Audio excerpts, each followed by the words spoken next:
Sue and Phil, thanks so much for being here. We're going to be talking about your faith story and just your relationship with God and how you've gotten to the place you are right now and maybe what the future holds a little bit. As you're thinking about those things, I just want to start off by getting to know you guys a little bit more. And for everybody who doesn't know you, can you just tell us a little bit about yourselves? And Sue, why don't you start? I've lived in Brandon most of my life. I've known and been blessed to have known God all my life, so I'm a child of God. I worked in various jobs. I was a beautician, postal worker. Oh, I did a little Avon business too early in my life. And now I'm retired. How's retired life? It was difficult. First 2 years were really difficult. I was going through a depression type thing with it. I missed work. I missed the people. Then my dad was very sick, and he passed. And here I go. I mean, depression was not a good thing. I found a Bible study group of ladies and some women that I could really share with and help me through it. After a few weeks of being there, and I felt like I was starting to come out of it. In fact, one lady said to me, "You're different today. It's noticeable." That's really good. Yeah, and so that was cool. Awesome. I feel like I know you a lot better already. This is perfect. Phil, how about you? Tell us about yourself a little bit. Well, I grew up in a Reformed church, and it was like a slow progression. It was expected of you every week to be there on Sunday. We used to have a Sunday morning and a Sunday evening service, and basically fell into a rut over the years where it was expected of you to be there. So you felt you needed to be there, but you really weren't worshiping. You were just lukewarm to God, you know. You're starting to talk about your relationship with Jesus. I'm curious, how has that changed and grown over the years? Since you're talking about it, why don't you keep talking about it? Well, I went through a period of difficulties too, and then you learn a lot of lessons in life from hard times, from good times. I went through a period of depression for probably 2 years, and I know what triggered it.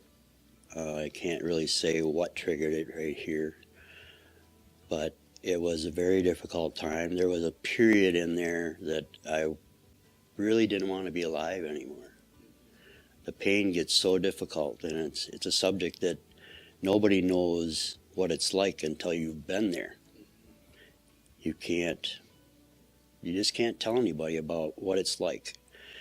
And thank God and thank my wife that she supported me through that whole period of time, and to realize how important God was in my life. How about you, Sue? You want to tell us a little bit about your relationship with God? I remember always knowing of God. My parents were amazing, taught me well. When I was in high school, we had a communicants class, and so it was all my friends going to it, and I felt it was the time that I could do this without I had some support around me, you know? Great. So I made that commitment at that time, and I just have always been a service in the church, kind of. Sunday school and all that. I taught all the lessons that were to be taught to children, and I loved the children so much. I guess a lot of times too, you just kind of went through the motions. You did what you had to do, and you felt the obligation to be, to give up your time. And yet I felt something was kind of missing. And one Sunday I just said, I'm done. I need to change. I need to get this relationship with Jesus back in track and more fulfilled. And that brought us here. Now, since you've been coming, how has that changed and shaped you? I just have a need more to spend more time in the Word. I find the messages so fulfilling, and it's such a worship time. It's all about worship. I love the songs and the message, and to come home, and my time with Jesus is more. Awesome. How about for you? We enjoy the fact that the song, that the whole service is energizing. It makes you feel lifted up. And then you get back home and you talk about things, and it feels fantastic. And so much so that if we come on a Saturday night, we come back on Sunday morning. We're just at the point in our lives where I want more. I want to be more and more fulfilled. That's awesome. Now, last summer, you guys chose to be baptized. And I'm wondering, why did you guys make that decision? What led you to do that? For me, it was, we were baptized as infants. Our parents made that choice for us. And it does say in the Bible that you need to be baptized. And you need to make that choice. And for me, I needed to make that choice, and it was a reaffirmation of my faith, saying that this is what Jesus is all about. This is what God sent Jesus to do, and we need to be baptized. That's awesome. And how about for you? I feel kind of the same way as Phil. I was baptized as an infant. That was a choice my parents made too. And when Matt came here, my son, I was a little bit like, why does he have to do that? He already has been baptized, you know? I was a little put out by it, actually. But I wish I probably would have gone and watched that experience with him instead of not going. Would have been important.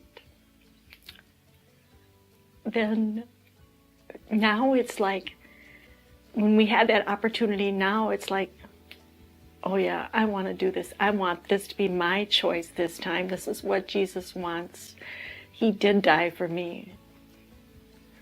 So I wanted to be all in and experience that. Now, as you did it, I'm curious, what was that experience like?